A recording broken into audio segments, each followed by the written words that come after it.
the Wisconsin protesters are winning. They are winning. Governor Walker is on the ropes. We've been waiting for polls to come out in Wisconsin, and now they are in, and they are really bad for Walker.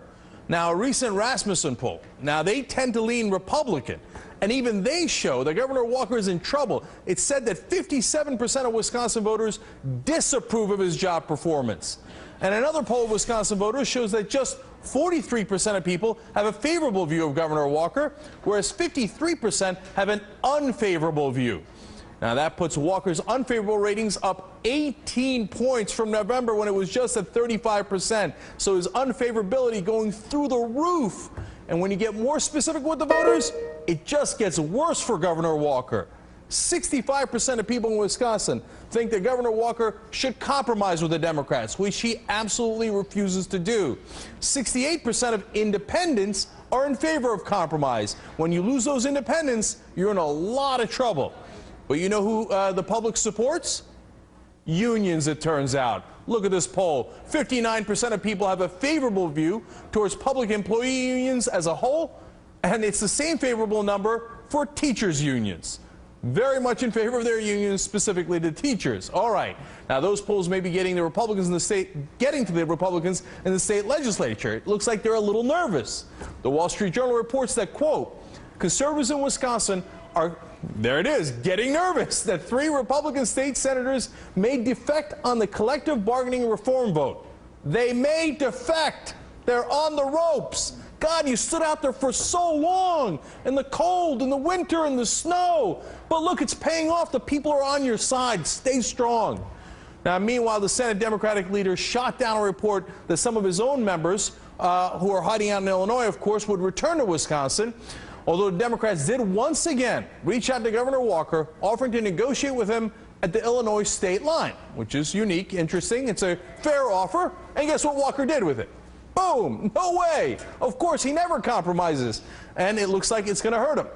Look, at some point, you've got to be getting on there and making a deal, and Governor Walker won't do it. You know what he complained about? He complained the state Senate Democratic leaders might be taking secret calls from labor leaders. Dude, you just got a secret call from David Koch. Who are you to bring up that issue?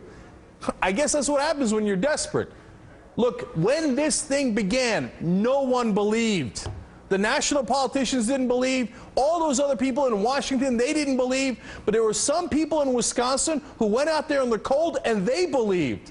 And guess what? They're having an effect. Look, even if Walker doesn't bend on this, some of those state Republicans might bend, and you might win on this specific issue. And if you don't, it's spreading nationwide anyway. We'll talk about that in the next segment as well. But let's stay in Wisconsin right now. Joining me is former U.S. Congressman from Wisconsin, David Obey.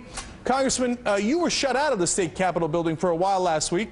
What was your reaction to that? What's your reaction to Governor Walker and the stance that he's been taking? Well, there's no question that Governor Walker has been hurt substantially by his actions and by his stubborn refusal to compromise.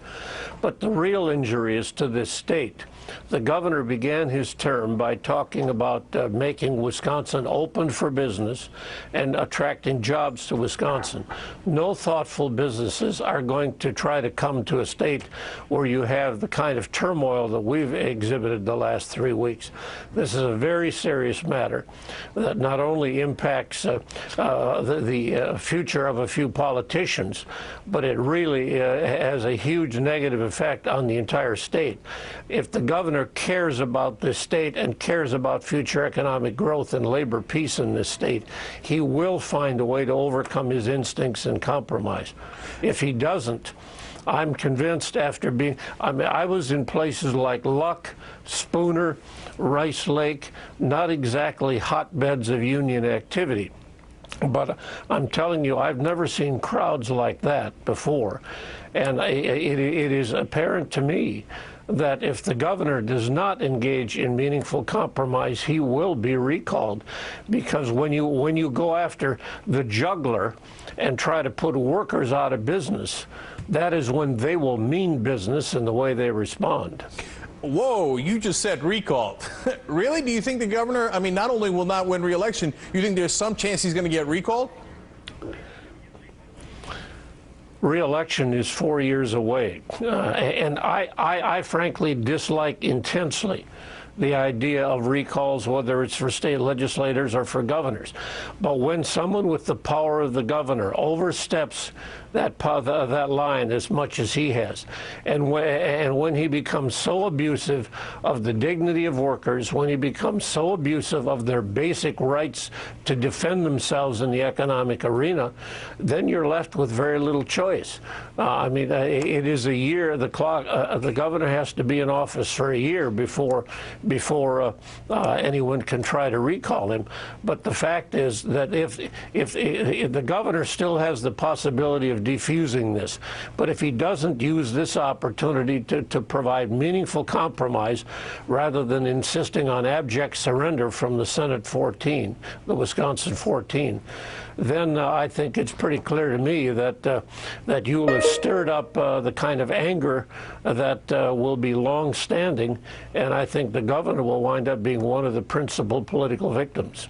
Congressman, for the 14, the Wisconsin 14 that are outside right now in Illinois, they have no incentive to come back in, do they? I mean, because if you think about it and you look at those polls, my God, the people are on their side. If they now surrendered for no apparent reason, that would be really, I think, dispiriting to the people that were protesting out there for such a long time, especially when it looks like the people of Wisconsin have their back. So it doesn't seem like that's going to be the issue. Is it the Republican state senators that have to say at some point, hey, I don't care what Walker's doing, I got to keep my job, I'm going to get thrown out here?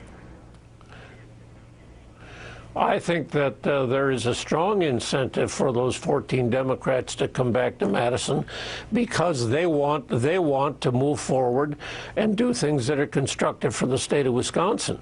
But right now they've been given no choice because every time, and I've talked to the state senators numerous times every day since this has started, and I know that they have tried again and again to try to look for common ground with the governor, but every time that something gets put on the table, it winds up being yanked. The governor holds a nasty press conference. The Speaker of the House or the majority leader, the Fitzgeralds, put out nasty, ridiculing letters. People should be looking for ways to cool it and work this out rather than escalating the anger, which is what the governor is doing by his stubbornness. Right, but he'd be crazy to give in to that stubbornness. I mean, the Wisconsin 14, if Governor Walker gives no concessions, they can't possibly come back, can they? Those 14 members of the Senate right now are heroes to the average working people in the state, because what workers tell me is it's been one hell of a long time since I've seen some politicians really stand up for workers and mean it, and these people are demonstrating that they mean it, and people are both surprised and extremely pleased by the fact that they've shown the guts that they've shown. And are you proud that this seems to be spreading throughout the country, fighting back, and now it looks like some governors, Republican governors, are stepping back and saying, whoa, whoa, whoa, I don't want any part of this fight? I'm proud of the fact that that you had in Wisconsin people finally say they were mad as hell and they're not going to swallow it anymore. I mean, it is one thing to suggest to workers that they need to cut back their wages or the health coverage in order to help the state budget. They've already, those public employees have already said they're willing to do that. But at this point, what the governor is continuing to insist on is that those workers be put out of business in terms of their ability to gather together and work collectively to protect their own economic interest at the bargaining table. Also, remember, when teachers gained the right in Wisconsin to engage in collective bargaining, they gave up the right to strike. Would people really like to see teacher strikes come back to Wisconsin because the state has welched on half of that deal? Right. And look, this is an attack on the middle class, and that's what the American people are wising up to. We're going to talk more about that in the next segment as well. No question. Yeah. Yes, go ahead, Congressman. There's no question about that. Every pressure in this economy for the last 20 years has been a downward pressure on wages.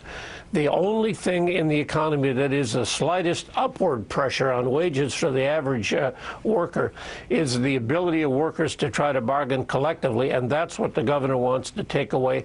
That will result in an even larger transfer of income up the income scale, and as far as I'm concerned, that is not just an economic issue.